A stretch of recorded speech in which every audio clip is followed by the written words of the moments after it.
planning committee members. I believe our co-chairs of our local planning committee wanted to do a couple opening remarks to the group before we jump into the agenda.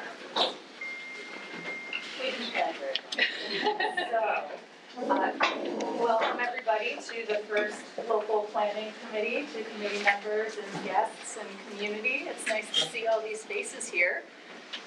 We are excited to get this process underway. We've been having some phone calls for a few weeks now, but it's exciting to see this finally kicking off in a real tangible way. And we're excited to see what this opportunity brings for our community.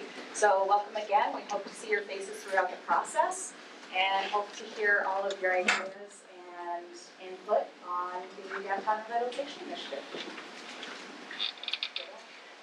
Tracy took everything I was going to say. Good afternoon, everyone. Please excuse our backs. We'll work on that for our next meeting.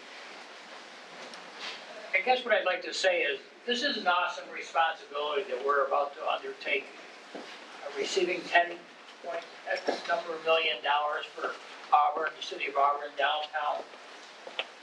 It's quite a responsibility. It's going to be a great project, but we need everyone's input. All of our committee members, folks from the general public, please do not be afraid to say what's on your mind. If you don't tell us, we're not going to know. So we really want to do the best for everyone, but we need everyone's input because Auburn is everyone's Auburn. It's not just mine or Tracy. It belongs to everyone. So. It's not just mine. It'll be a long meeting. But thank you for being with us today. We do have a very full agenda, so this will be probably the most laborious meeting from the perspective is you'll be hearing a lot of presentation, although we certainly have built-in opportunities for engagement. But moving forward, after we get through kind of that understanding of process and scope and your responsibilities as part of this process, future meetings will be much more conversational. So just letting you all know that up front. You won't be listening to me standing at the front of the room for all of the forthcoming meetings. Before we jump into the agenda, I'd actually like to go around and have the LPC members, local planning committee members, introduce themselves, their affiliation, and we can also introduce some of the project team members that are here today. My name is Kimberly Baptiste with Bergman. We've been hired by the state to help facilitate this process on behalf of the city of Auburn. We have worked on DRIs in the previous 2 rounds, so we have some familiarity with the program. We've also been working with the city of Auburn on various planning and design initiatives over the last 5 years. So when we heard the news that we'd been teamed up with the city, we were beyond excited to continue that collaboration and working relationship. Demetrius Murphy, Wise National Bank. Stephanie DeVito, Executive Director of Auburn Downtown Business Improvement District. Patrick Theory, pastor of Westminster Presbyterian Church, religious chair of the NAACP, and member of the Human Rights Commission. Joel Campanola, Mixed Rights for Friends, Director. Andrew Fish with Center State CEO.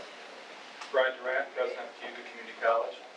Tracy Barrier, Cuba County Chamber of Commerce and Cuba Economic Development Agency. Mike Quill, Mayor. Julie Sweet, Department of State, and I will be serving as the lead planner from the state, working with the consultants and the community and the committee. To my left, future meetings, we'll have our colleagues from Empire State Development and Homes and Community Renewal, and that's Crystal Loeffler and Jim Hale. And Kimberly, I believe you'll talk a little bit more about our role as well as the role of others involved in this. John Courier, Courier Plastics. Angela Didal, Artistic Director, Auburn Public Theater. Keith Cutler, East Hill Family Medical. Great. And thank you to the Auburn Public Theater for allowing us to use your space today and your venue. A couple nuts and bolts things to get out of the way. The restrooms, if anyone needs a restroom, are to the right and then another sharp right. We also are recording this meeting, so if you do speak at any time, whether a committee member or when we get to the public comment period, a member of the public, if you can just make sure you speak loudly and clearly. We don't have a microphone, because in theory, Ted is picking up all of us throughout the room, but especially those of you maybe in the back, if you do speak up during the public comment period, if you can come forward just to make sure we get any of your comments or questions recorded as part of this. Other side notes for the local planning committee, each of you have a folder in front of you. Lots of light reading materials for this evening. We're not going to go through all of these in detail. We're going to cover a lot of it through the PowerPoint presentation today, but certainly things you can be looking through, and then contact us if you have any questions after the fact. Julie, did you want to Sure, go one through of the it? documents in here, at the top of your packet on the right-hand side is the code of conduct that we ask you each to read, review, and sign. You can get back to me. You can either scan and email it to me, or bring it to the. Excuse me, this is the interpreter. We need to request that you speak louder. There's a machine here that is just kicked on and Okay. it's blocking all of your voices. Okay, sure, yeah. So this code of conduct addresses potential conflicts of interest and the fact that, you are here representing the broader public interest. If there are situations in which you have a potential conflict of interest, the procedures for recusal in terms of any discussion advocating for or voting on potential projects that the committee may consider recommending for funding. But if you have any questions about that, please feel free to reach out to me. There's contact information on that handout should you have any additional questions. We do quite a bit of information we are going to get through this afternoon, but for the LPC members, I just want to say, if you have any questions along the way, please feel free to raise your hands, interject. We can keep the LPC, fairly informal from kind of getting through the content perspective, and then public comment. We will have time set aside at the end for public comment and questions. Kimberly, before you go on, I just want to point out also to the public that most of the information that's contained in this packet is available on the DRI website, which will be posted on one of the PowerPoint slides, and for the committee as well, if you want to look at that information. I'm sorry, Blake, I just got out of work. See, when you come late, you have to sit right in the front. How it always goes. Welcome, thank you. Okay, so agenda, I'm going to try and make sure I don't trip anything. Kimberly, could I interrupt? Yes. 1 second. With the signer here having a bit of trouble hearing, would it be all right if we moved them, if they would so desire, to the front of the room? Absolutely. If it would be helpful to them? No, thank you. This is Grace. I prefer to sit right here.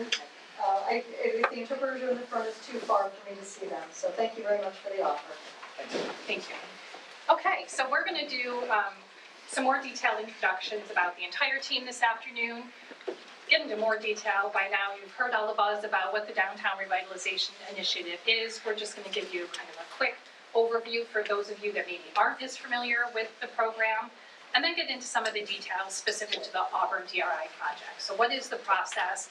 What is the scope of work we'll be undertaking? What's the projected timeline for completing that scope of work?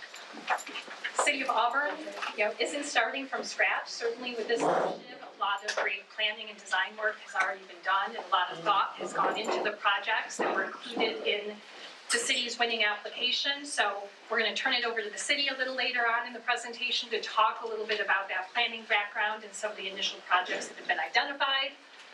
Take you through a very quick visioning exercise just to kind of understand what's at the forefront of the mind of various LPC members as we start this project, and then wrapping up with a discussion of next steps. Q&A from the LPC, answering any questions that you haven't asked as we go through the slides, and then lastly wrapping up with a public comment and question period. So that is our full agenda for this afternoon. Overview of the project team. Local Planning Committee has had the chance to introduce themselves. You really play the most important role in this process, really overseeing this process. We're here, the state is here to help you facilitate the process. And while we anticipate and expect that a lot of what ultimately comes out of this planning process is based on consensus and a tremendous amount of community input, you are ultimately the party responsible for making the final decisions with regards to the DRI. State agencies, as Julie mentioned, she is serving as the lead on behalf of the state, but state agencies also, other state agencies have a key role in this process. Empire State Development and Department of Housing and Community Renewal will have a day-to-day role in the project, and then we'll bring in other state agencies as needed to really help discuss and facilitate discussion on other projects as needs arise. City staff, Christina Selvig, raise your hand. She is the project manager on behalf of the City of Auburn, the Director of Capital Projects here with the city, so she will be the main point of contact on behalf of the city. And when we did the introductions, I failed to introduce that side of the room. So why don't you guys take a minute now to introduce yourselves, maybe starting with Jenny. Hi, I'm Jenny Haynes. I'm the Director of Planning and Economic Development for the City of Auburn. Christina Selvig, Director of Capital Projects for the City of Auburn. I'm Allison Harrington. I'm from Sustainable Planning Design, and I'm one of the sub-consultants with Bergman. And my name is Liz King. I'm a planner and landscape designer with Bergman. And Ted Liddell in the back corner is a landscape architect with Bergman, also serving as our visual recorder for this afternoon's meeting. So, the local planning committee, as I mentioned, has really the most imperative role in this process. So we're going to be having monthly meetings with all of you. You're really responsible for providing the project team guidance and direction. You're going to help us really vet and evaluate the various projects that are being considered for funding through the Downtown Revitalization Initiative, reviewing documents as the consulting team develops them. Really, public outreach is going to be an important component of your role as well, so making sure that we're getting the word out to community members, that you're helping to get community members invested and engaged in this process to truly make sure it is a transparent and inclusive process from today's kickoff all the way through till we wrap things up at the end of March. I mentioned monthly meetings, so we have a tentative schedule of monthly meetings. We've identified the fourth Tuesday of each month as meeting dates, same time period, 3 to 5 p.m. And locations to be determined. We haven't landed on definitive locations for all future meetings, but wanted to make sure all LPC members had all of these dates so you could start stocking your calendar now. The one change we've had is the December meeting. I'm guessing no one wanted to come to an LPC meeting on Christmas Day. I could be wrong. It would be great to celebrate with everyone. But we did move that meeting up to the third Tuesday of the month. So, the state planners, again, really Julie and her team are responsible for overseeing the process, making sure that we're meeting all of the goals and objectives of the program, that we're meeting all of the guidelines of the program. A lot of the guidelines are identified with some of the materials within the folder that you can review. She's also going to be responsible for really bringing in other state agencies that might need to come to the table, really facilitating those conversations as we start to develop specific targeted projects. And then once projects are identified and announced by the state next spring, early summer, Julie will continue to have a role here in the city in helping to move those projects through the implementations. The consultant team. So we're really here to facilitate the process on your behalf. So you're giving us the guidance. We're helping to work with various projects, make sure projects are vetted, feasible. If there's gaps in project development, we'll be assisting various applicants in filling those gaps, sharing information with the LPC so you can make informed decisions about ultimately project selection. Bergman is the prime consultant. We do have a host of sub-consultants to help fill in specialty niches that we found in past DRI processes to be important. So Camoin Associates, who's previously also worked with the City of Auburn on their BOA project, will be providing market analysis, economic analysis support to the process as needed. Stuart Alexander and Associates, and Sasha was here and is not here. They are redevelopment housing experts, so as we start looking at private sector projects that either have a housing or a mixed use component, they'll be weighing in to really help us assess feasibility and developing those projects. STC Design is an architectural firm, a WBE architectural firm, and she'll be helping us with projects that have an architectural or design component. And then Allison introduced herself, Sustainable Planning and Design. Allison's an urban planner and graphic designer, so she'll be assisting with the overall planning component of the DRI. Any questions on project team?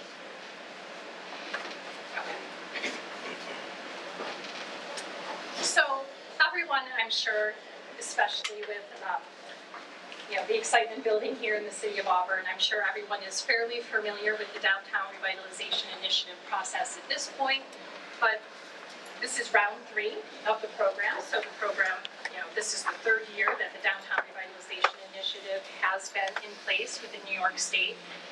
Each of those years, one community from each of the regions, 10 regions across the state, has been selected as the winner of the $10 million award, which is how we got here. So in round 3, the city of Auburn was selected for the Central New York region. The intent of the program is to really facilitate investment and revitalization in downtown cores. The overall goals of the program, the larger DRI program, create active, desirable downtowns that have that really strong sense of place, downtowns where people want to be, creating a diverse mix of uses, creating job opportunities for the community, providing housing opportunities and a diversity of housing opportunities, growing the local tax base, so it's not just short-term infusion of money, but also longer-term investments, and really getting more people to live, work, and play downtown. So those are the overarching goals of the DRI program. And how are communities selected? So the city of Auburn, and I know Christina and Jenny led a very robust community engagement process with the mayor and other stakeholders, even as they started preparing the application this year for consideration for state funding. So these were the selection criteria that really catapulted Auburn to the top of the list in the Central New York region. A well-defined downtown core and boundary, the potential to support year-round activity, so even in the winter, being able to promote and utilize downtown spaces and businesses, consistency and alignment with the overarching Central New York region, developable property, so are there potential projects in the downtown? Is there the opportunity? And then, is there momentum? So building on projects, building on investments, building on projects that are already in the works or being planned within the community. I mentioned the Central New York REAC vision. So again, that is one of the criteria that is considered when selecting communities for the Downtown Revitalization Initiative. So for those of you that maybe aren't familiar with the Regional Economic Development Council's vision for Central New York, innovation and collaboration will create opportunity for all who live and work in Central New York. So going back to that live, work, play. Leveraging our many assets, so natural, geographic, economic, educational, cultural, human. All of these are truly infused within the city's application for the DRI, all of those various components. So the city's vision is certainly well aligned with the region as a whole and is a great advocate for that region. So of that $10 million that's allocated to all of the DRI winners, $300,000 of that money is allocated to the upfront project development process, and that's the process that we're currently engaged in. Ultimately, in the next 7 months, we'll be working with you as LPC members to develop what's called a strategic investment plan, and in that plan is where we'll be identifying, really detailing the projects that ultimately the LPC selects for inclusion for consideration by the state for funding through the Downtown Revitalization Initiative. So the strategic investment plans, the components of those, which I'll get into more detail about, are consistent across all 10 regions. And they first create really a foundation for projects and then detail the projects. The proposed boundary that was included within the city's DRI application is shown on the screen. As you can see, it is intentionally a very tight, condensed boundary. Part of the reasoning for creating that tight boundary is the impacts of investment in a smaller area will have a far greater impact than if spread across the whole city, for example. So it's intentionally a very targeted area around the downtown core. There is the potential, if the LBC decides to move in that direction, to make modifications to the boundary, as long as there's a justifiable reason to do so. A project would have a direct impact on the downtown. It's a property that's adjacent to the existing proposed boundary. So that's something that we'll be continuing to discuss as an LPC moving forward, but wanted to provide that framework of the boundary that was originally identified in the application. We have had already a couple written requests for consideration of boundary modifications, and as we get into our next meeting, we'll talk in more detail about those projects and potential boundary changes at that time. Am I completely off? Any changes to the boundary should be fairly minor. We're not talking about significant changes to what was presented in the application. I start off every LPC meeting, whether it's round 1, round 2, or now round 3 with a cold. So my apologies, it's the one consistent element. Any questions on kind of the program as a whole or the boundary at this point from LPC members? Okay. So the planning process.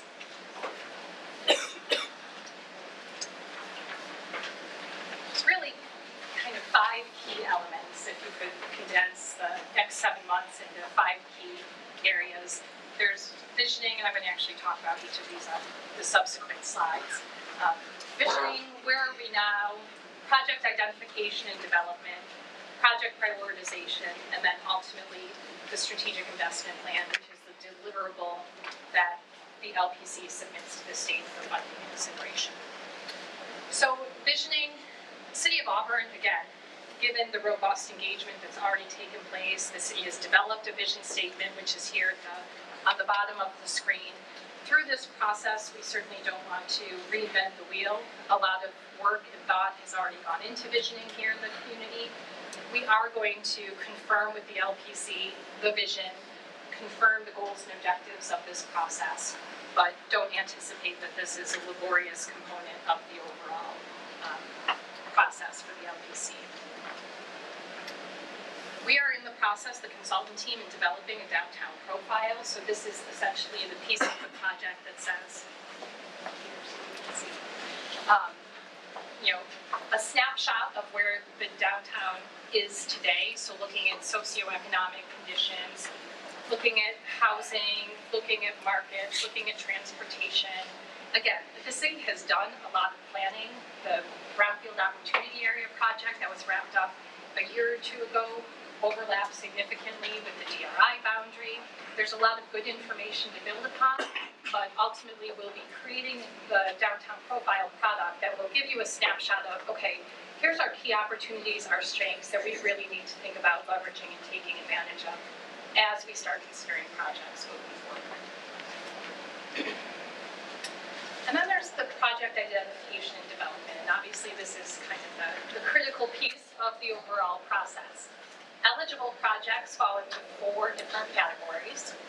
Public improvements, so this would be your open spaces, your streetscape projects, trail type projects.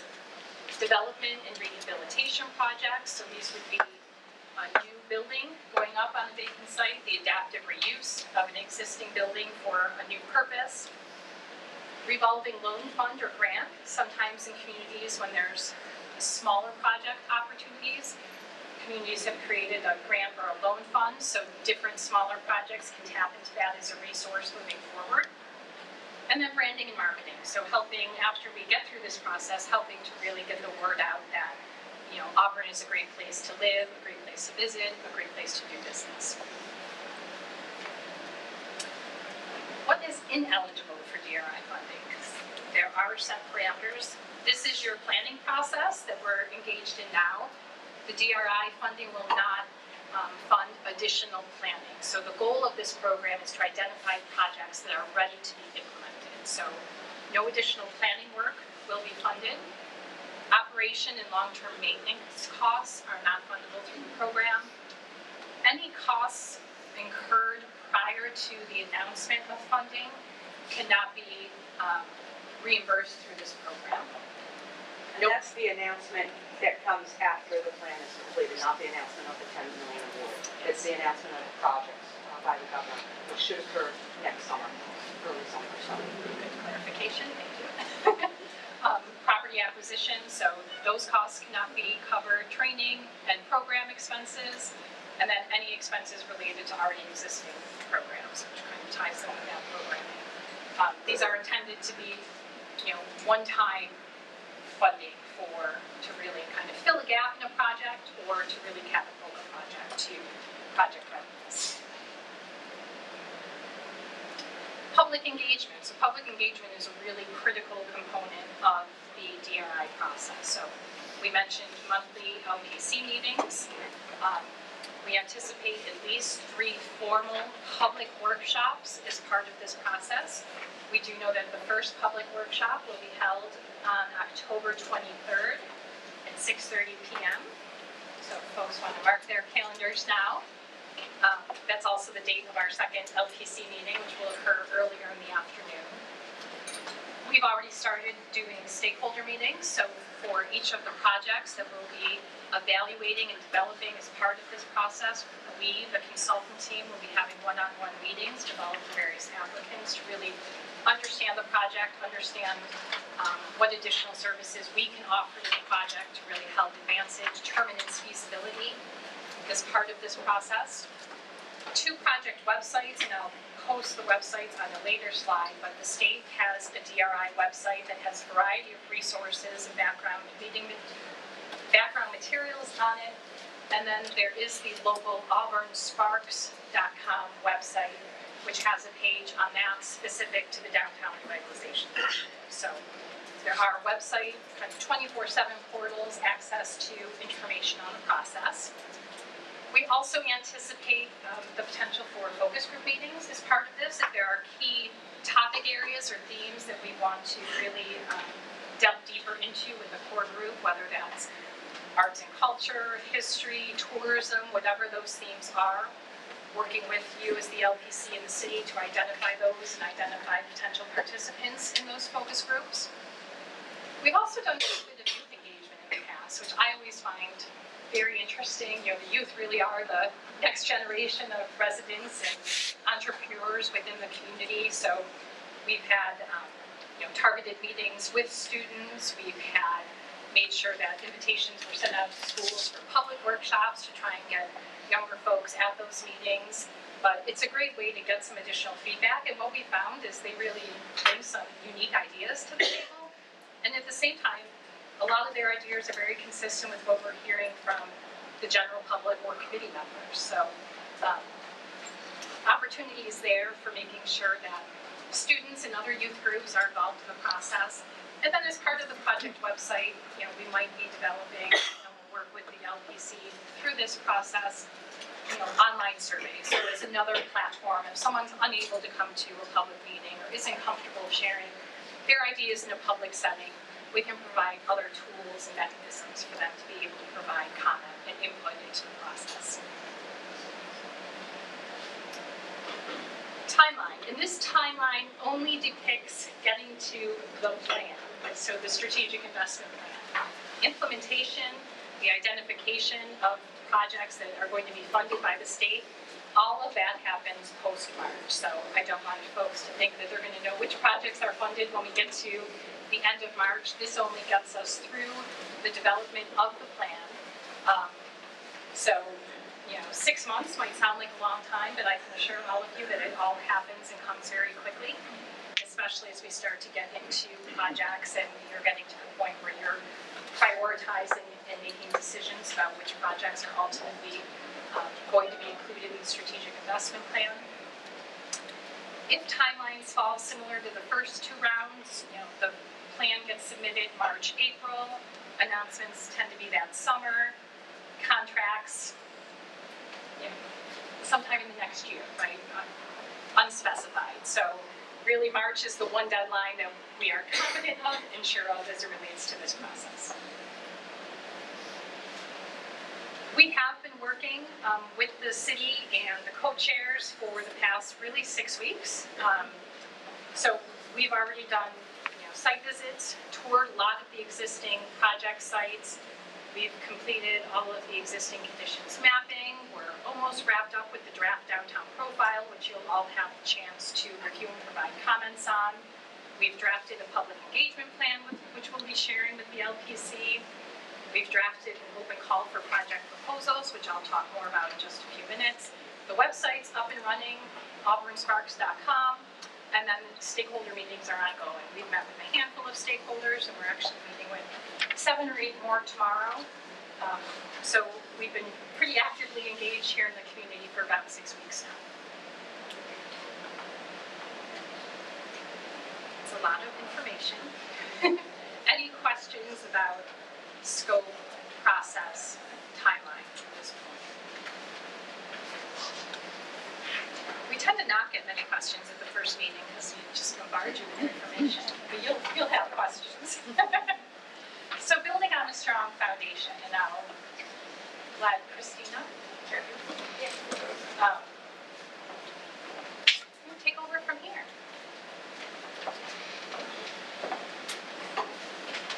Good afternoon, everyone. Thank you so much for coming, and again, go Auburn. So I'm so excited. Yes, third time was the charm. So I'm really going to just go over what we've been doing in the past for our planning efforts, as well as what was in the application. If you haven't taken a look at the application, it is on the city's website. It's on the state's website. So please familiarize yourselves with that, because that is going to be something that we're going to be using as we move through these next few months. So to begin with, our city comprehensive plan is really where things started, and it gave us the ideas and the initiatives that we needed to start applying for funding for the trail projects and focusing on park improvements and other things. So I don't want to forget that, because that truly is our foundation and our roadmap for the community for, normally 10 to 15 years is the lifespan for those. Our Parks Master Plan recently completed. We had a good turnout, good response from people for that project. And as you can see, we've definitely made a concerted effort into investing into our local parks. Casey Park Playgrounds being the most recent as the community build. I see several of you in here that were part of that, so thank you again for supporting our parks. We do appreciate that. As Kimberly mentioned, Auburn Sparks and Bergman was our lead team on our BOA program, and we were recently just added as one of the most recent communities into the BOA program. I think it was June of just this year that the governor made additional announcements. So Auburn is part of that. So if you are interested in or own a designated brownfield site and plan on doing redevelopment there, there are additional, I think, tax credit incentives that are part of that. I think 5%, then they add an additional 5% to that. It's an additional 5%. Additional 5%. Through the DEC's brownfield cleanup program. Okay. Yep. So we're excited to have that out there. As you know, we do have several sites in the community that are designated brownfield. And last but not least, our zoning code was adopted in February by City Council. That's basically updated over a 20-year-old code, and we're using that today to help move development along in the community. Proposed projects. All right, so here's the application, and many of you wrote letters or supported or helped provide pictures, and it goes without saying that Auburn is definitely a place that matters, and using our history as our foundation for this year's application and digging deep is why we are sitting where we are today. So the projects in here, if you haven't already taken a look at, and Kimberly's already introduced, are breaking into 4 categories. So first we have boosting downtown, and we had several property owners, and this is all from property owners that came to us and said, look, we have redevelopment projects that we need gap financing for, or we have this great idea for a small Main Street improvement project, and how do we kind of bring that to fruition. So we really looked at our anchor buildings in downtown. So the Metcalf Plaza building for East Hill Family Medical is one of our projects that are included in there. We have finishing up the State Street corridor. We do have parcels there that we are looking to reutilize and possibly partner with our community college on. In addition, we're looking at some housing projects in downtown, so the redevelopment of the John Street neighborhood corridor, and then our West End campus area, and looking to further our partnership between QU Museum and the 21st Art Center, and moving those along. And finally, this space, this beautiful space where really downtown revitalization started a decade ago. I think Auburn Public Theater really is one of the reasons why downtown continues to do well today.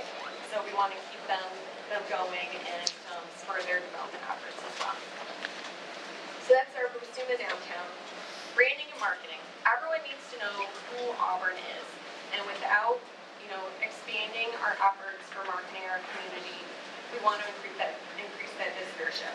So Seward House Museum has proposed a couple of ideas. There's Seward's Trolley. As you know, we have a lot of historic sites in the community, but sometimes it's difficult for everyone to know how to get to them. If they're visiting, they want to be able to just park and then either walk or ride to these many sites. So we want to maybe explore that idea of a trolley service that really connects them all together as one unit. Supporting our historic sites and cultural commission with their advertising that they do annually, and then wayfinding signage. I know we constantly hear, where do we go for visitor services? Where do we go for community parking? So we want to make sure that people that are coming to the community know where they're going and as quickly as possible. Public improvements. So we are really hoping that this is the opportunity to finish up State Street. It's been a decade in the making. We really would like the State Street Event Plaza to finally come to fruition. So we do have that in there as a public improvement project.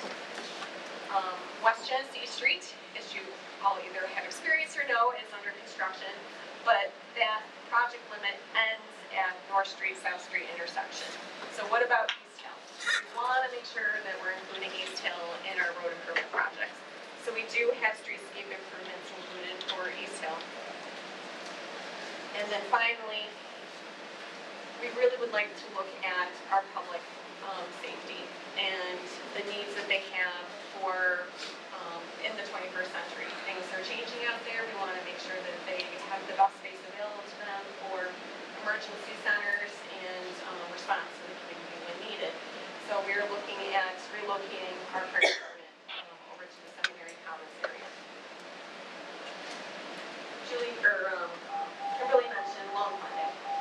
So we've all been through a Main Street program, 1, 2, or 3 at a time, and we like dealing with the state, but wouldn't it be nice to just have our own localized Main Street program, where we're making the decisions about the needs of the community, the buildings that need the work, making sure that we're revitalizing the 2nd and 3rd floors. So we're looking at establishing an Auburn-based Main Street program. And thank you to the property owners that helped with that application. So those that expressed interest already, 22 East Genesee Street, 55 Market Street, 2 South Street, the Phoenix Building, 132 Genesee Street, and 99 Genesee Street.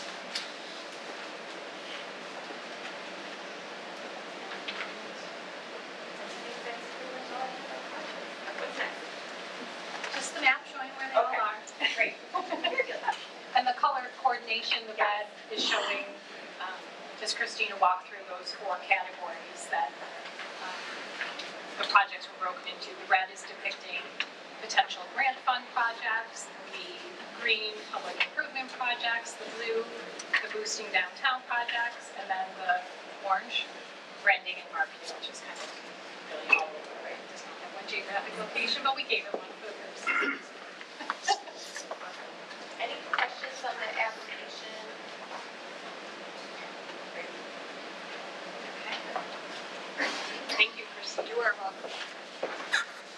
Okay, so that is the group of projects that was originally identified in the city's application. But at this point, that's not the only projects that are going to be considered by the LPC moving forward. So within all of your folders is a draft open call for application project. So we'd ask the LPC to review that document at your leisure.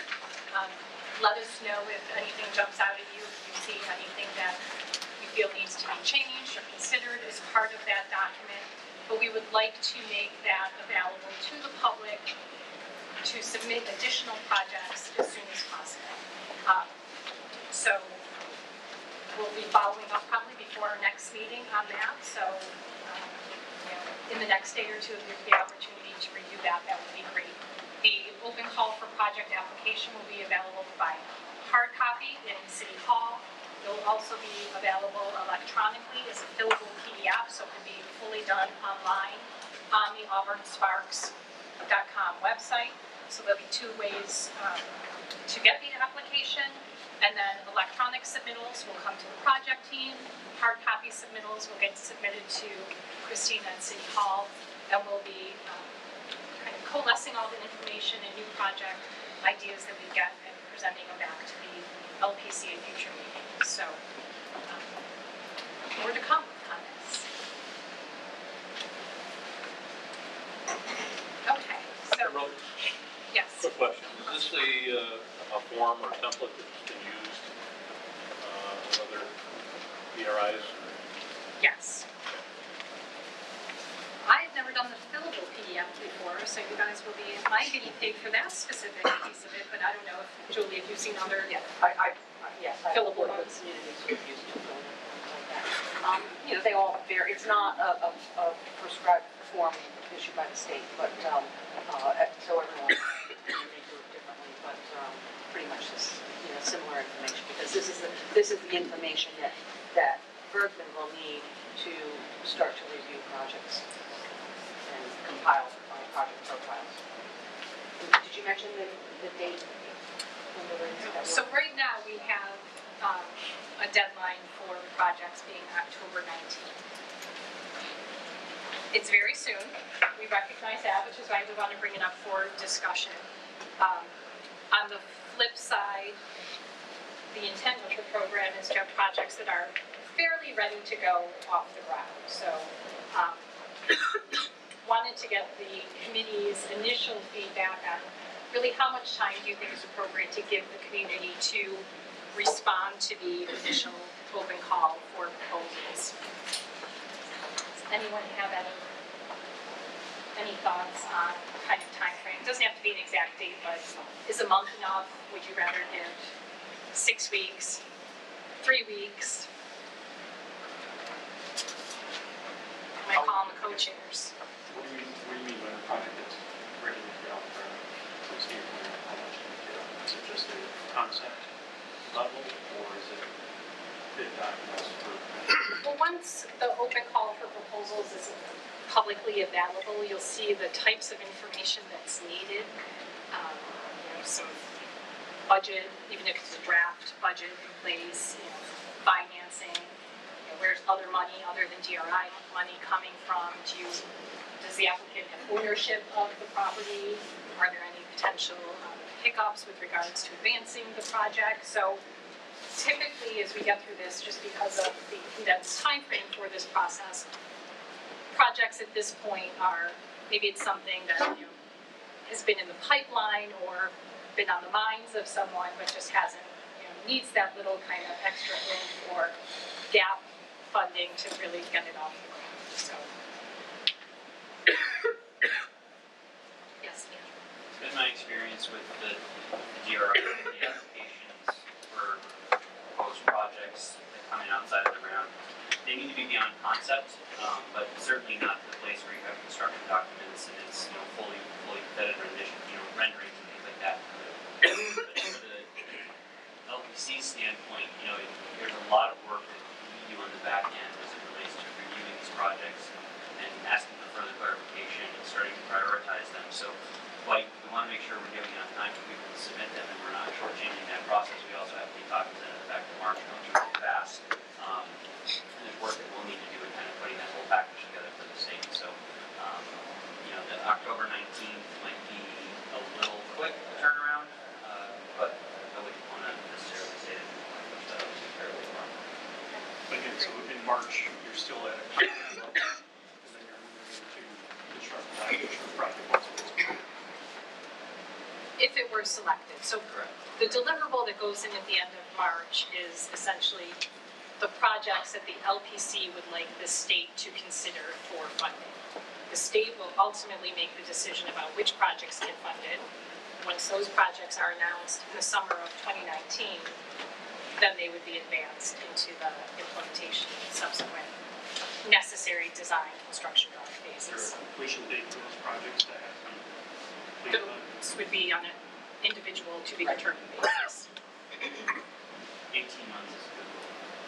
Because again, if you start, you get something in March or April, you go through the design process and, winter construction kind of, shuts down or increases the cost. You just pay money that you don't have to if you were able to start in April with construction. The other thing is you want to be mindful of how much work you do between March and the June announcement, because those costs are not going to necessarily be eligible as part of the overall project cost. They won't be. So it's just the timing right now, as long as there's no deadline for spending the money, then you can plan the project being started in the spring, so you have to pay for that extra. I encourage committee members and the public to take a look at the DRI website and look at, there's information from the previous 2 rounds. They're both the final strategic investment plans for each of the 10 communities in the 2 rounds, as well as the awards booklet that identifies the projects that were selected by the state for funding. And I think it'll give you a very good sense of where we're going, what, both in terms of the content for the strategic investment plan and the types of projects that both are recommended for funding and then get funded by the state. And the project profiles that are developed for the projects and the type of information that's in there. When do you intend to have the application finalized and available? We'd like to get it publicly available as soon as possible. It's So, been Friday? reviewed by the state, it's been reviewed by the city, so really it's just getting the LPC's blessing, recognizing you just got it an hour ago, so you'll need to take the time to review it, but within the next week, for sure, we'd like to get it up and available. So let's say it was available Friday or Monday. We're looking at October 19th, that's 3 weeks. Seems in order to raise awareness and conduct an inclusive process, I would wonder if we would need at least to be able to offer 4 weeks. Okay, great. Good feedback. Teresa? Based on your experience, detrimental to the process and push it to the members.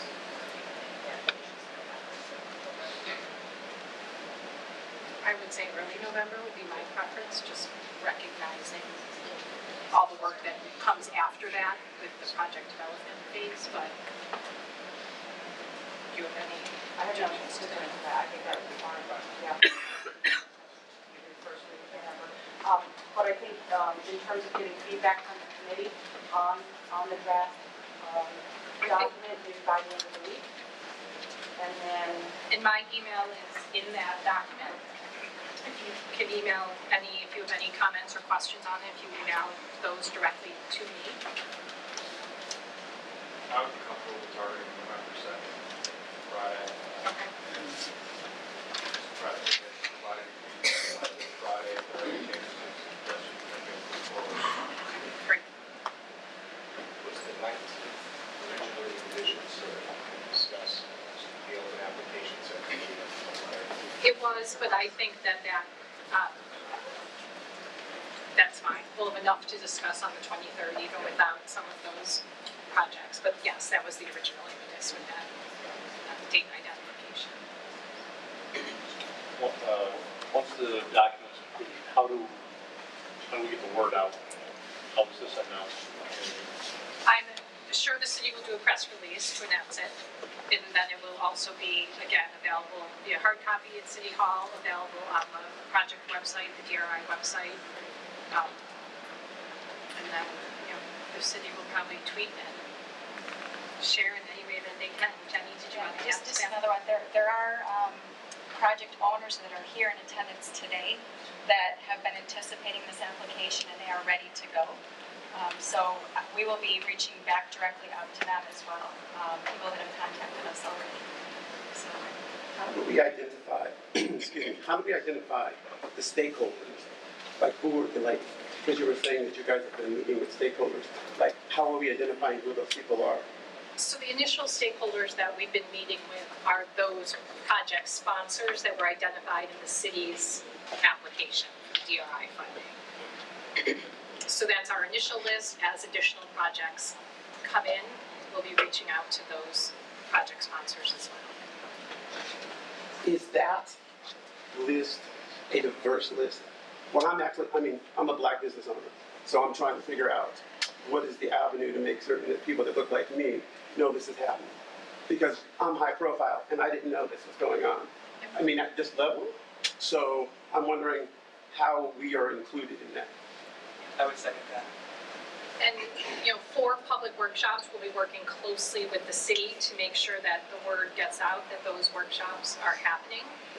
I know I'd be more than welcome to chat with you afterwards. And, if you have any specific avenues or ways to advertise events associated with this process, just to make sure we're aware of them and we're doing everything we can to get all interested community members or stakeholders to the table. I guess my concern is, what is the process that the city is presently using to select possible stakeholders and establish stakeholders now, right? Because if the city is the arbiter and the city doesn't already have a plan that they can explain that says how they're reaching folks that look like me, then they're not necessarily the arbiter to make that connection, but they are the one that's making the decision on what comes in, right? So I guess somebody can address that, that'd be great. So ultimately, it's this group, the local planning committee, that will be making the decisions about which projects are ultimately included or excluded in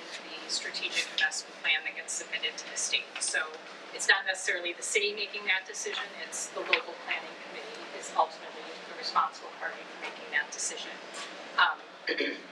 So will be, any project ideas that come to the table will be vetting and evaluating. The city will not be making any decisions about projects that are in or out at that point. At this point, the decision for already identified projects, as well as any projects that maybe we haven't seen or envisioned yet, ultimately lie with this. I guess I'm not being clear. I'm actually asking, like, what's the equation that we're using, right? So what is the literal equation that someone would be using to make the selection process, right? Because I have faith in the city, that's not my issue.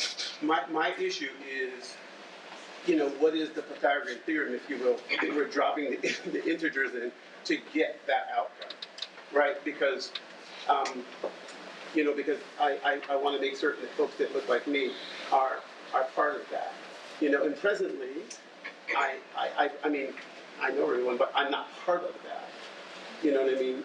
And so if with like the amount of networking I have in the city and county, if somehow I'm not part of that, then it makes it deemedly easy for me to see that other folks that look like me that are maybe just starting to emerge as business owners, right, and idea reservoirs aren't at that table, and therefore I think we're missing potentially some really fruitful contribution.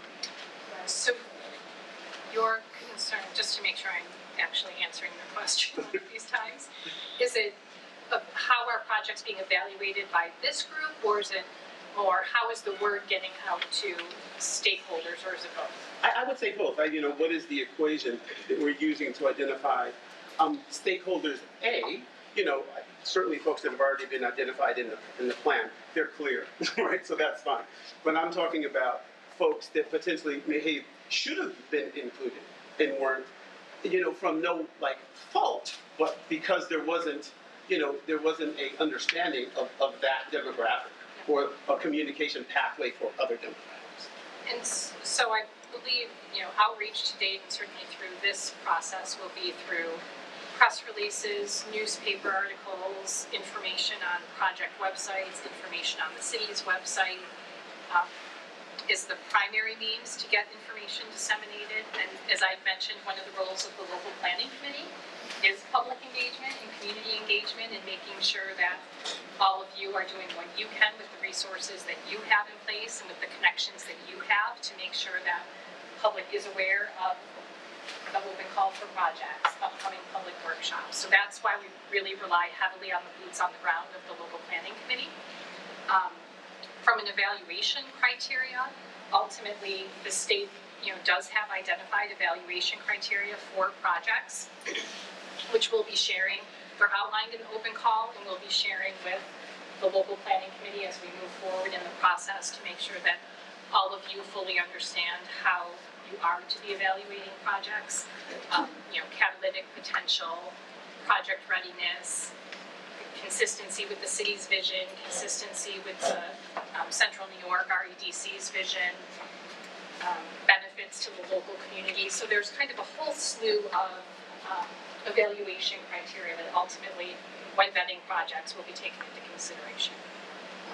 Does that answer your question? I think so. 6 times a day. Yes. I'd like to get back to the agenda item at hand, which is the call for how do we share? We're to review the open call letter. How do we share with each other what has been offered? So if a committee member makes a suggestion that creates a change to this document before next Friday, how do we as committee members know what those changes are? So I'm suggesting this Friday. Yeah, Okay. this Friday. This Friday. No, I've got the dates right. Okay. And then, so what we'll do is everyone will send their comments to me. I will do a compiled list of all comments with recommended responses, or just respond if it's a question, providing an answer, which we can then share with the entire LPC just to make sure that everyone is seeing everyone's feedback, and if you have additional follow-up questions with any of that, you have the opportunity to respond to that before we officially push it out to the public. Okay. Because it becomes singular that way, unless we all have kind of a final say, right? So I could, so I send you an email, I say, please make this change. You make that change and you respond to us all, and then somebody else calls you and thinks that, you know what I'm saying? Well, I will either, So it makes it hard. we'll either not make the change, and I'll explain to you why I don't suggest we're making the change, or we will make the change and I'll provide a justification as to why or why not. I mean, I'm hoping, again, that this has already been vetted by the co-chairs, the city, the state at this point, and it meets addresses all of the program criteria and the basics of the program. I'm hoping there are not significant edits to the document of any substance at this point. But again, if you do see something that jumps out, of course, we want to be able to address it. And if there are any big red flags where maybe there's divergent opinions, we can bring those forward to the group. Jen. Could you send an email to the committee members just so it would be easy for them to respond to you if they have a specific? Absolutely. Well, we can send a group email, and that way everyone has everyone's contact information. Just a process question. A date was suggested as November 2nd as a new deadline. Is that something we make a motion? We vote on that? How are we making decisions? We don't, we can do just a kind of raising of the hands, so it can be very informal. Just November 2nd, assuming we're getting it out, say by Monday of next week in a public fashion. Comments are due this Friday. So that would be the 1st. So that would be just over a month, October 1st through November 2nd. Is everyone comfortable with that time frame? Yeah, but just to address that question for the entire process in terms of decision making, we really leave that up to the committee and certainly the co-chairs to decide the process that you want to follow. It's not prescribed by the state. We encourage it to be by consensus throughout the process. There will be a more formal vote on a slate of projects that you recommend for funding at the end of the process.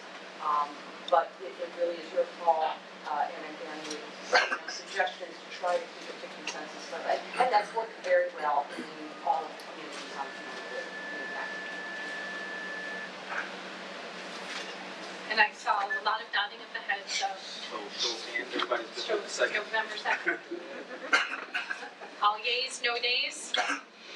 Okay, so that will be our new deadlines. We will update the document accordingly. Thank you. Okay. So this this is when I stop talking for a couple minutes. Try to do something fun as part of this first meeting, really understand maybe some of the things that are at the front of your minds going into this process. You know, if we've said visioning, we recognize the city, you can take one and pass it down. The city already has identified a vision statement, and I mentioned we don't want to recreate the wheel, but we do want to get some of your initial feedback to kind of give us a framework. So everyone's going to get the largest Post-its they've ever seen, and a snow marker. Lots of signature. This is the red one. The licorice, blueberries.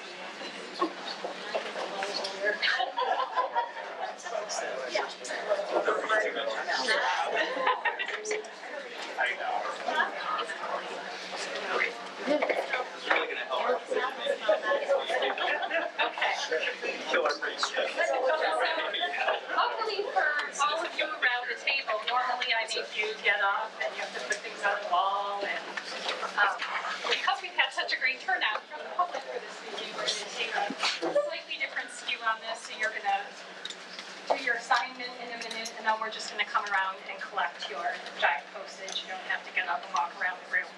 But we're going to ask you a series of questions. There's only 3 of them, one at a time. The trick here is you can only use one word, which is often the hardest part for people. There's no cheating. You can't use 2 words. You can't use 5. You're limited to 1 word. And we're gonna try and see where maybe some of the key themes are for folks at the table. So the first question, in a word, what is downtown Auburn's greatest asset?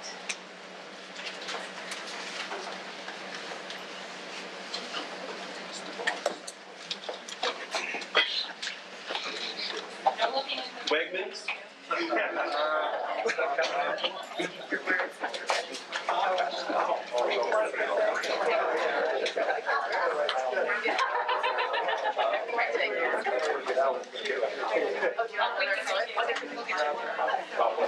Sure.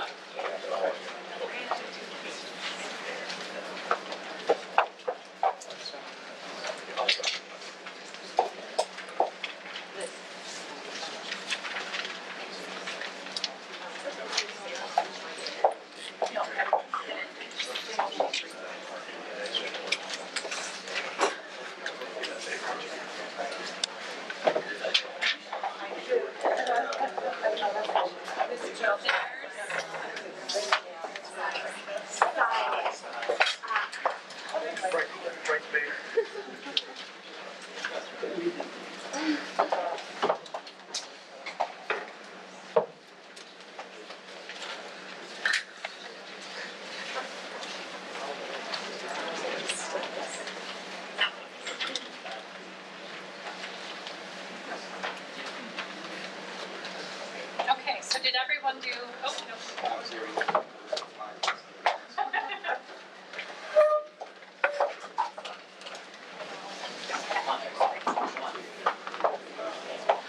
Okay, so we definitely have one key theme, the greatest asset, having to do with history. We've got 4 people that noted history as the city's greatest asset, which I think is a theme that you do see in the original round of potential projects that were identified in the application. Probably one of the biggest themes that you see in those projects.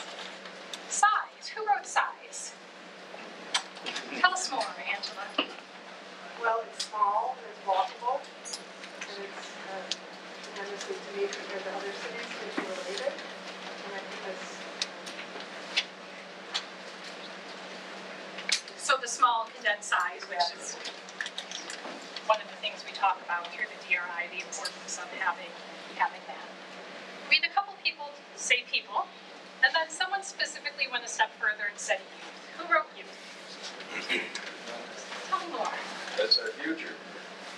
We're losing 197 of them a day due to this epidemic. But, we gotta get behind them.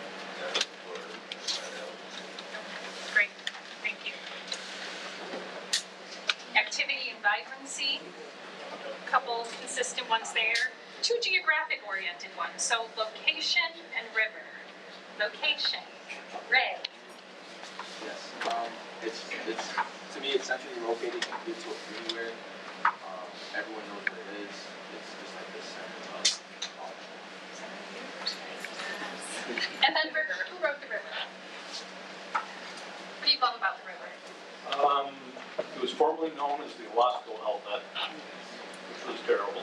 It rhymes with something else that isn't what you want to be known for. We've done our best to contain it, hide it.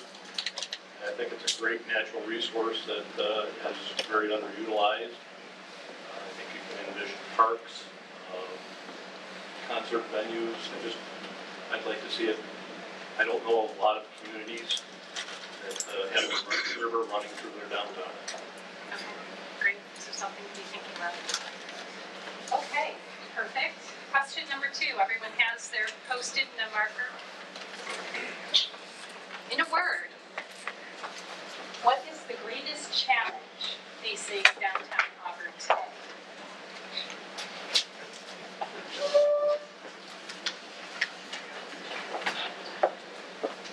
One word again? One word. That's how we keep it fun. Yeah. Can everyone write bigger? Request from the audience.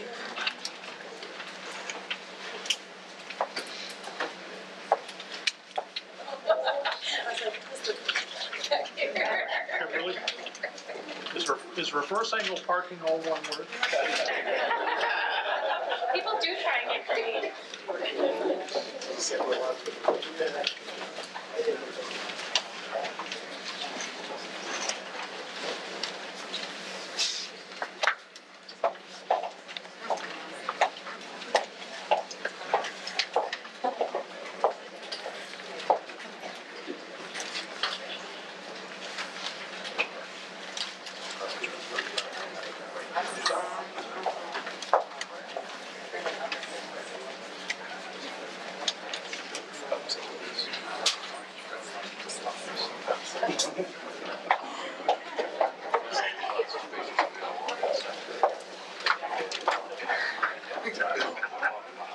I will. Okay,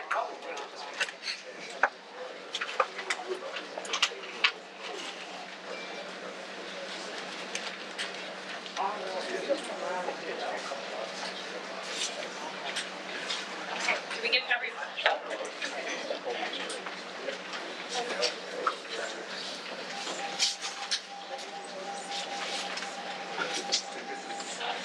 Okay, now we have everyone? Okay, so we do have really only one overarching theme, although there's some consistency with the other terms. So, a couple demographics and age. And then we have citizens, which I don't know if citizens is intended to be demographics, age. Who wrote citizens? I did. Tell us more, man.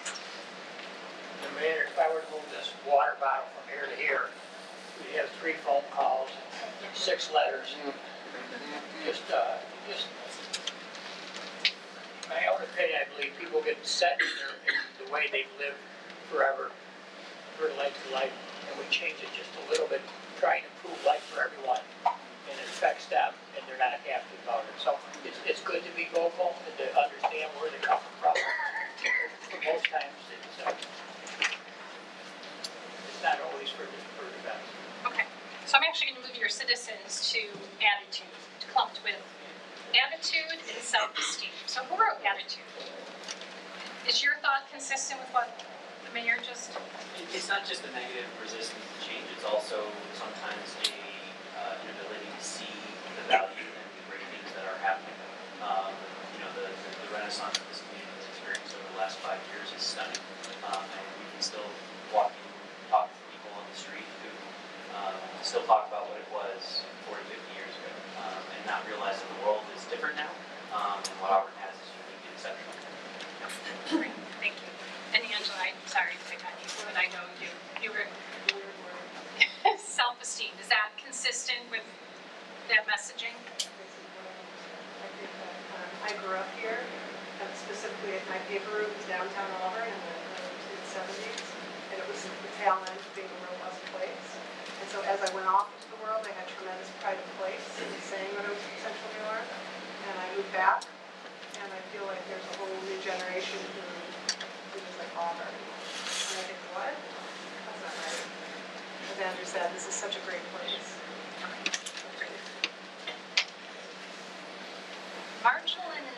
Marginalization. Someone's trying to yes. Who wrote that? And can you say it 3 times fast? Tell us more what you were thinking.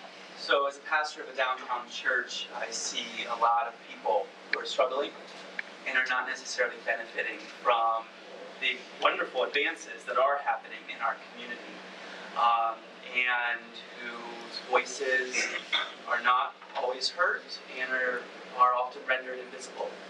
And whether that's people who are poor, homeless, or underemployed and lack of living wage, or it is people who are LGBTQ and do not feel safe to walk in downtown Auburn, proudly showing their sexuality or gender identity, or people of color who don't necessarily feel safe in all downtown businesses.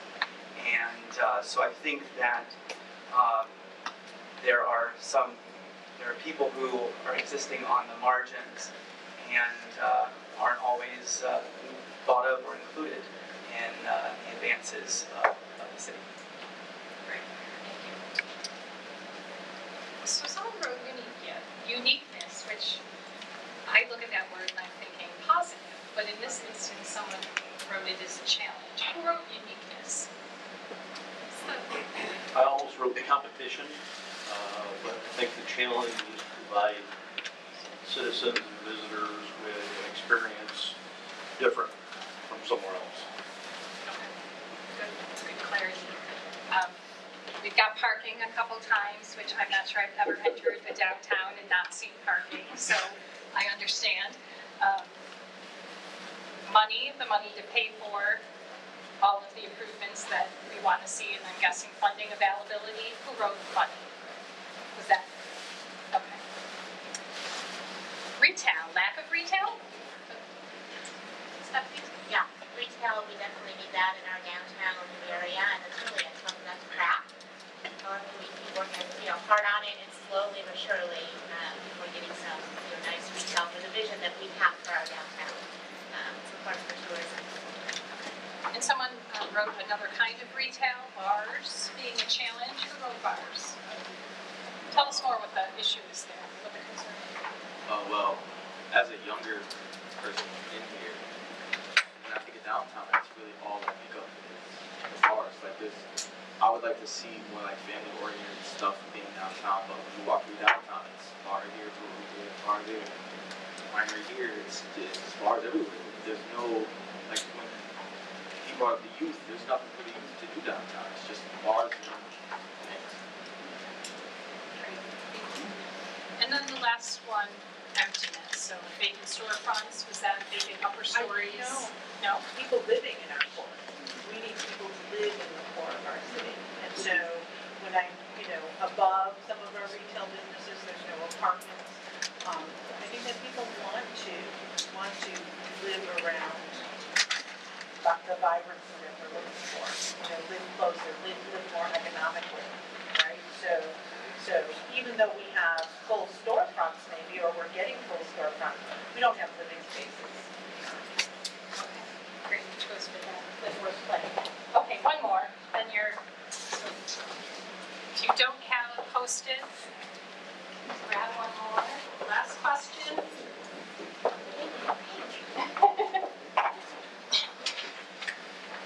Still limited to one word.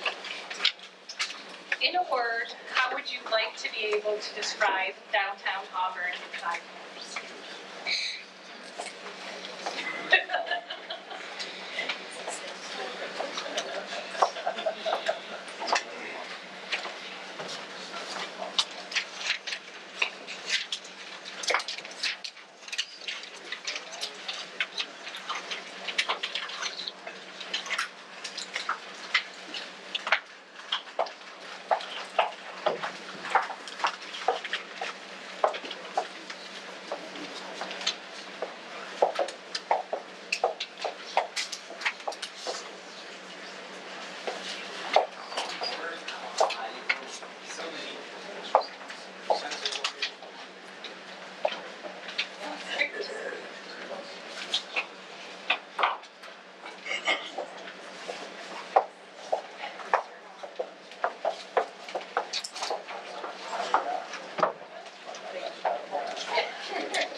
in Judaism is, this is the best way I could do in one word, refers to a mutual thriving peace and justice where all are elevated, and to a level of happiness and wholeness for all. And so I think that's what we want to see over now. I appreciate creativity with that. Which I moved to the term, we got a couple of diverse. Either of the folks who wrote diverse want to share any additional thoughts? So I wanted 2 words and I wanted to write shared prosperity. But I realized that for Auburn to be diverse, there needs to be shared prosperity. And if Auburn is going to survive as a 21st century community, we have to accept the opportunities that come with embracing everyone and providing opportunities and bringing people to the table. So if we accomplish that in 5 years, I think we will have shared prosperity. Healthy. Who are healthy? I did. Tell me more. Well, we can't do everything without being healthy. So if you come down to downtown Auburn and you're able to see, how we're thriving. Everyone always had this feeling of having being vibrant, being very busy. But in order to achieve that, we have to be healthy. We have to think healthy. We have to change the mindset, and it encompasses everybody, and it encompasses the community. So having a healthy community is where we should be. All aspects of health. Yes. Great. And you used a couple terms, so there was, a couple of themes here with, in 5 years, you'd like to see a very active, vibrant, busy destination downtown. We've got the terms fun and fabulous, which I don't think we play on those APA terms. Safe. Is there the perception that downtown, or the reality that downtown isn't safe today? Who wrote safe? Well, as things get bigger, more stuff starts happening. More people come in, other people come in, they bring other substances, whatever they bring in. I'm just trying to keep it safe for the kids that are coming up. But as things grow, other things come in, and sometimes it's not all the good things that come in. We need to be aware and vigilant of that. Great. And then comfortable. I like that term. Who wrote comfortable? Mayor. Everyone has a different feeling of what Auburn and downtown should be. So I couldn't in one word say that. So it's not comfortable. I want to go downtown because I want to go to a restaurant. I want to go downtown to like a brewery. I want to go downtown and just watch people walk by. It has to be a place that's comfortable to a majority of people in our community. Great. Okay, well that was great. That provides us, some additional perspective on what's on the front of your mind as we're moving forward, thinking about different projects, evaluating different projects, and how do they align with the city's vision and some of the ideals that are important to community members. So next steps. From the public engagement perspective, I mentioned the next step is public workshop number 1, which will be October 23rd. That will be, very similar from the perspective of we won't be really delving too far into specific projects with the public, but we'll be giving them more of the snapshot of the overall process, the role of various community members and stakeholders, and we will be doing some form of interactive exercise to get some initial thoughts and ideas from the public at the meeting. Stakeholder meetings, as I mentioned, are ongoing. We've had a number of them. We're going to be meeting with a number of additional project sponsors from the application tomorrow. And then as it relates to actual deliverables associated with the strategic investment plan, we are working on the draft downtown profile that's required component of the strategic investment plan. We'll be getting the open call for project proposals out the door, posted on the website, hard copies in City Hall, and starting, based on a lot of our stakeholder meetings, starting that initial project development. Our next LPC meeting should also be up here. Again, that's the 23rd. Same day as the public workshop. We'll be meeting from 3 to 5. Location to be determined. You will be getting invitation either from myself or the city or Julie, someone from the project team. And we'll also be developing a public workshop poster that we'll be sending out in the hopes that, again, as LPC members, if you have listservs or community organizations that you're associated or affiliated with, if you can just help us make sure we're getting that word out about that public workshop. We'd love to have a really great attendance in that kickoff meeting. So, LPC, questions at this point? I'm going to do the public comment in just 1 second. No? Everyone's good? Oh, Tracy. Just is 3 o'clock an okay time for folks? Because I know that there's events or whatnot. I just want to make sure that this group is comfortable at that time before we go ahead and send it. It's not the 23rd. Very third announcement. I'm thinking like you tell us class or something, you know, so. Did you say 3:30? Shifting by a half hour just to make sure that. So at 3:30 to 5:30 for future meetings? And not all go a full 2 hours. Many of them do. But as a general framework, a 3:30 start. Okay, great. Any other questions or The meeting comments? dates, times, and locations will be posted on the DRI website as well. Yep. Both for the committee and the public. Okay, so with that, we do want to open a public comment period. We ask that members of the public, speak loudly and clearly because we are taping this. If you can list your name and your affiliation, resident, or if you're here with respect to a specific organization or group. We also ask that you limit your time to 3 minutes, just so we can make sure that we're hearing from everyone that wants to speak this afternoon. Unless, this is just a public comment period, so unless clarification's needed, or a simple question that we can easily answer, we'll do that. But otherwise, we will follow up with any more detailed discussions. And as we mentioned earlier, here are the 2 project websites. So the city's specific website is auburnsparks.com. There's the /DRI, but if you just go to auburnsparks.com, it's very easy to see a tab that says DRI. Might also be interesting because there is actually other project information on their website as well. So information on the BOA project, the State Street project, and just some general background. And then New York State does host a DRI website as well, so that web page is also listed, www.newyork.gov/DRI. So with that, opening the public comment period. I know there was a hand right there. You've just given the answer to the question I was going to ask. Perfect.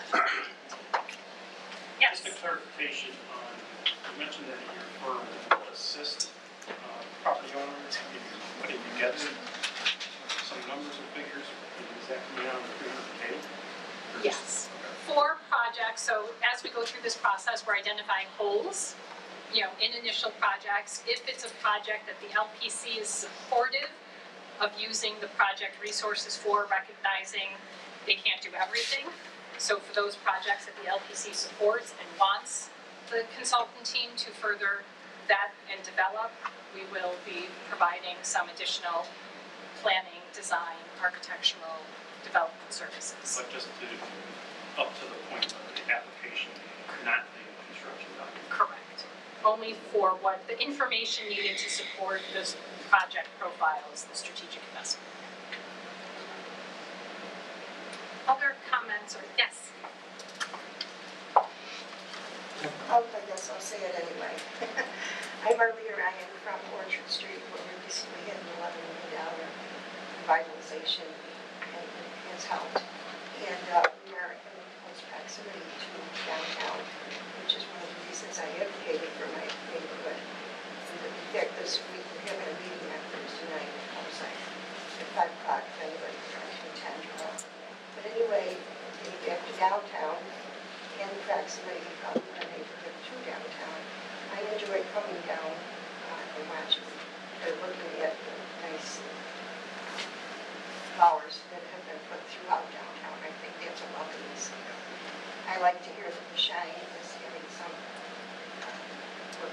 and is coming along in a positive direction. And I like a lot of things that I see. However, when you're working with one of these, life becomes a little more challenging. And when I go downtown, as I did today, to park, and they're looking to put money in the meters, first of all, you gotta remember to bring your quarters. And then, of course, you gotta park however you have to park. Whatever it is, I'll park however I go. But it's a challenge to put money in the meters. In the winter, even if you don't drag along one of these things, you can't very well get to the meters. And I hear one of the parking attendants was tickets on your car. If you run out of time to give me a ticket, I said, don't you dare. He said, okay. Since retired, probably did. But anyway, to go downtown to an appointment and have to worry about parking meters and is a challenge. And also, I'd like to see if we can find a way to have more stores downtown. And I've mentioned this before, you know I have. And so anyway, I'd like to see more stores. Not just beer gardens, they're fine in their own way, but I'd like to see more stores. And especially women's apparel stores. You know, women are the shoppers. Mama happy, you'll be happy too. So, and I say as far as the parking meters go, shoot them off. The ones that you put the money in, not the ones that give you the tickets. Don't get me wrong, that's Syracuse. But I would like to see them gone because they're a challenge. It's awful to have to climb over a snowman. And I won't do it. I can't put a quarter in a meter.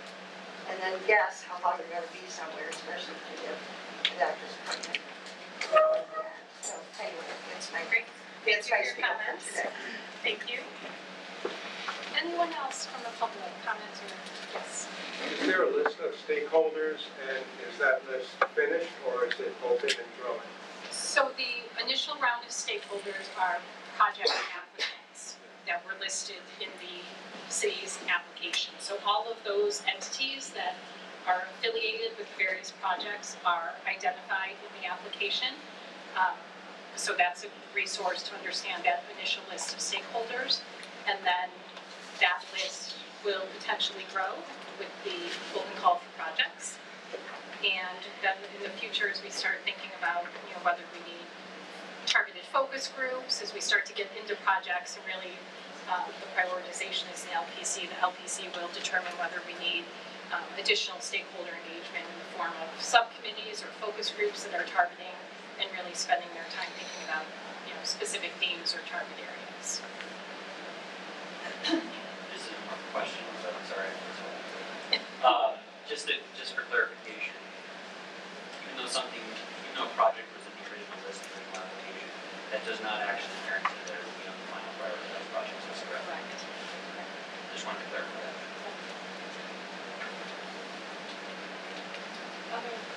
Yeah, so where do we submit written requests to extend that? So that's actually part of the open call for projects. So if you're submitting a project that falls outside the existing boundary, there is a section in that application that asks you to note that and then provide a justification of how you think that relates to the downtown revitalization effort. Thank you.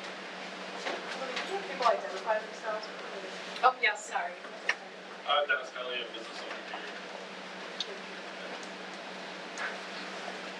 Not sure what I'm going to say, but if you don't know Sean McLeod, he is an international choreographer.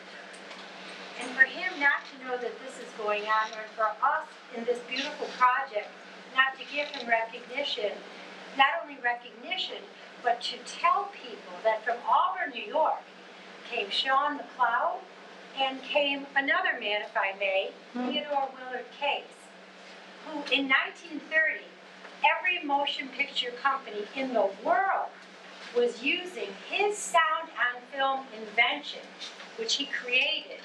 He just didn't take different parts and put them together in a unique way. He found a way to photograph sound, and put it on motion picture film.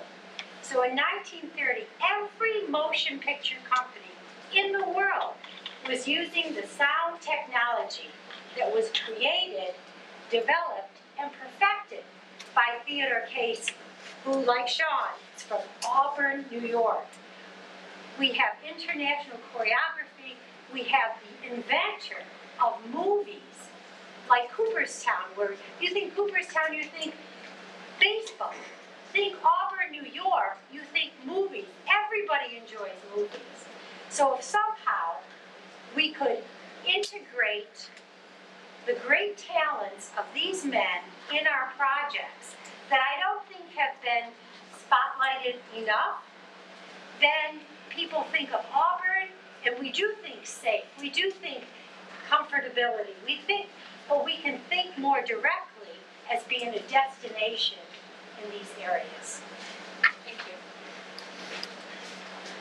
Now we're coming in the back. Could I ask you to just step up just to make sure we get you recorded? Also, what I find in public transportation. Would you mind coming up to the front here, just so we can make sure we can hear you on the recording? And if you could say your name as well. I'm Dee Dale, I'm part of the order from Oakland Park. I just wanted to think about what she said. The public transportation, I mean, access to public transportation is very important. Maybe because I'm originally from New York City, city of transportation. I know the subway system has gone down to the top, but be that as it may, I think public transportation, because access is not just cars. I think here and basically much of the parts of the United States are very car-centric, but I would like to see more public transport and more access through walking. Like, for example, the Harriet Tubman Historical Park. You can walk most of the way, and then it's cut off, and then it's, the highway, the throughway, instead of having access where you can walk from downtown for those who can walk. It's a wonderful walk, because I walk here from Union Street. So I just would like to see more things geared more to public transportation and also walking. Thank you for your comments. Any comments? This is incredible. I'm Todd Borsa, managing member of Borsa Apartments LLC, owner of 55 Market Street, located between the Knights of Columbus and Morrow's Table. Our building is a mixed-use 20-unit property with 18 residential units and 2 commercial spaces, currently occupied by the Faith Chapel Church. The building is Civil War era, built in 1868. To say that it is in need of restoration would be an understatement. It was originally the Brunswick Hotel and later became the Curtin Hotel. In 1962, it was purchased by Ray Reardon, and the original Reardon's restaurant was added. That space is now occupied by the church. Our goal is to restore the exterior facade and side walls while also renovating the interior units, continuing to provide housing for lower income folks. We also look forward to renovating the church and renewing their lease so they can be with us for another 10 years. Continue to do the great work that they do for people every day downtown. Having renovated several properties in Auburn, we are prepared for this project both structurally and monetarily. We have a vested interest in our property, and so does Auburn. This restoration will be transformative and continue the momentum that has already begun downtown, most recently right across the street. It will be well managed and maintained for the foreseeable future, providing affordable housing and increased tax revenue for the city. We are excited, humbled, and proud to be considered as part of Auburn's downtown revitalization initiative. Thank you.